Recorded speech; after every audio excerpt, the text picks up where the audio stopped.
Vamos passar para o terceiro tópico do programa de hoje, que fala sobre seleção brasileira, que segue falando sobre Real Madrid, e traremos mais uma vez o tema Hendrick,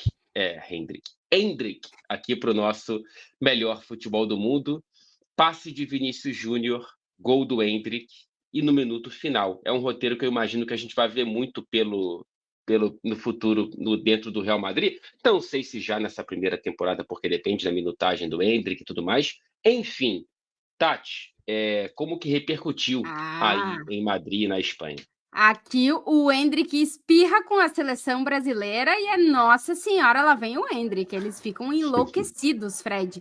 Porque o jogo da seleção brasileira, e na Copa América vai ser um pouquinho tenso, porque todos os jogos do Brasil aqui na Espanha vão ser 3 da madrugada, assim, é metade da Uhum. madruga mesmo. E esse jogo também contra o México foi às 3 da madrugada. Então, quando eu acordei de manhã, eu tinha umas 45 alertas do meu telefone de todos os meios de comunicação da Espanha. Loucura com o Hendrick. Eles ficam abismados do quão decisivo o Hendrick se torna quando ele veste a camisa da seleção brasileira. E se a seleção brasileira ela já seria muito observada aqui em Madrid por Vinícius e por Rodrigo e por Militão, enfim, tem 3 brasileiros do Real Madrid na seleção, eu acho que a irrupção do Hendrick, nesse sentido de ser esse cara que tem decidido os jogos para a seleção brasileira, faz com que os holofotes nele, pelo menos da imprensa da Espanha e de Madrid especificamente, fiquem muito, muito gigantescos, assim. E o que acontece, Fred? A expectativa da chegada do Hendrick em uma temporada na qual o Real Madrid contrata o seu desejo dos últimos 7 anos, se o Hendrick não tivesse fazendo tudo que faz com a seleção brasileira, ele não teria esses holofotes, né? Uhum. E mesmo com a chegada do Mbappé, o Hendrick consegue recuperar um espaço dentro da cobertura de seleções, considerando que o Mbappé está com a seleção da França, ele consegue ganhar esse espaço para a seleção brasileira. Então, é realmente chamativo o quanto a cobertura da imprensa da Espanha em relação a absolutamente tudo que o Hendrick faz, ainda mais na seleção brasileira, ganha uns holofotes assim realmente muito grandes e a expectativa em relação à chegada dele vai aumentando, Fred. A gente ainda não sabe qual vai ser o papel do Hendrick na próxima temporada do Real Madrid, mas assim, se ele continuar nessa linha do que ele vem entregando com a seleção brasileira, eu venho repetindo isso aqui. Eu acho que o Hendrick vai ser uma pedra no sapato constante de quem não estiver bem no ataque do Real Madrid. Porque se ele chega com esse cartaz de ser o 9 do Brasil e de repente entregar muito na Copa América, ele vai chegar com um cartaz que nenhum outro jovem brasileiro chegou, nenhum outro jovem chegou no Real Madrid. Então a expectativa ela é muito grande e para qualquer um que der qualquer brecha no ataque do Real Madrid, eu falo qualquer um, o Hendrick vai estar ali.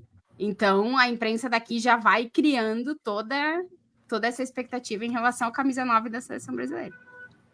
Otávio, esse quadro recente do Hendrick com a seleção brasileira, e quando eu falo recente, eu quero recortar 5 jogos nos 3 últimos, mas enfim, são 5 jogos apenas. São 3 gols nos últimos 3 jogos, e a gente tem o gol em Wembley contra a Inglaterra, um gol de empate contra a Espanha, o 2-2, né? No Bernabéu, e a gente tem agora esse gol no último minuto contra o México. Assim, são 3 gols que já, por mais que sejam amistosos, né? Eles são destinados às manchetes esportivas e desaguam em Madrid.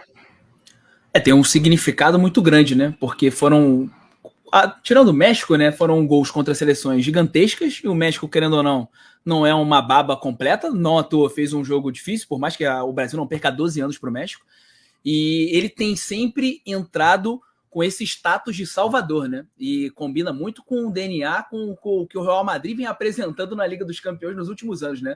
Ele não deve ser titular no primeiro momento no Real Madrid, se for, vou ficar bastante surpreso, por mais que ele seja, assim, incrível no que ele vem fazendo com a seleção brasileira, e, obviamente, no Palmeiras também, mas se ele ficar com essa aura de que ele vai entrar, o Rodrigo tá mal hoje, bota o Hendrick, aí ele vai e resolve. O Mbappé, tá machucado, bota o Hendrick, ele resolve. Porque é o que está acontecendo com a seleção brasileira, e não é jogando contra a Guatemala, não é jogando contra Ilhas Caimã, não é jogando contra o Vietnã, é jogando contra a Espanha, jogando contra a Inglaterra, jogando contra o México. E são adversários que você enfrenta corriqueiramente em fases de mata-mata na Copa do Mundo. Então é de fato muito grande. O Vini não chega como a Tati bem pontuou, não chega com esses holofotes, por mais que fosse uma promessaça. O Rodrigo não chega, por mais que fosse tratado como talvez um novo Neymar. O Sávio lá atrás, na década de 90, não chega, por mais que fosse um anjo louro da Gávea. O Ronaldo, fenômeno, esse sim, mas não chega tão garoto, né? Ele chega já com uma Copa do Mundo nas costas como o fenômeno, aí não tem como comparar. Então, assim, ele é o mais próximo do fenômeno quando chega no Real Madrid, em questão de hype, em questão de expectativa, sendo muito mais novo do que o Ronaldo era. Então, assim, ele até falou, não quero ser comparado, ele até deu uma entrevista muito, muito marcante, mostrando a personalidade dele ao final do jogo, que, assim, por mais que ele tenha sido um pouco agressivo, um pouco assertivo no que ele falou, né, até batendo um pouco na imprensa, eu gostei do que ele falou. Talvez ele pudesse ter colocado de outra maneira, mas ele foi muito bem na coletiva de não pedir comparação para ele construir a história dele. E eu acho que ele deixa essa expectativa de que, vai chegar no Real Madrid? Não, a Tati deve ter alguma informação, mas não deve ser emprestado para o Castilha. Ele vai participar da temporada, né? Por tudo que ele está fazendo e já vem mostrando aos 17 anos com a camisa 9 da seleção brasileira. É aquele ponto que sempre que a gente fala de Endrick, e a gente espera seguir falando por bastante tempo aqui no programa, Tati, calma. Por mais que ele não nos deixe ter calma, e tomara que ele continue não nos deixando, que a gente tenha calma, né? Porque o Endrick... Ele tá pedindo.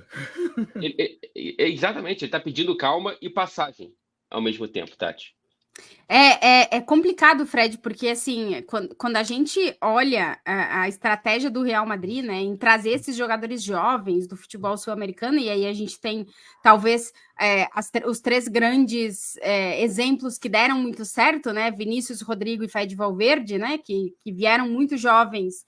O Valverde, por exemplo, saiu, depois voltou, e o Vinícius e o Rodrigo cresceram dentro do Real Madrid. O status que eles chegaram é bem diferente do que o Endrick vai chegar.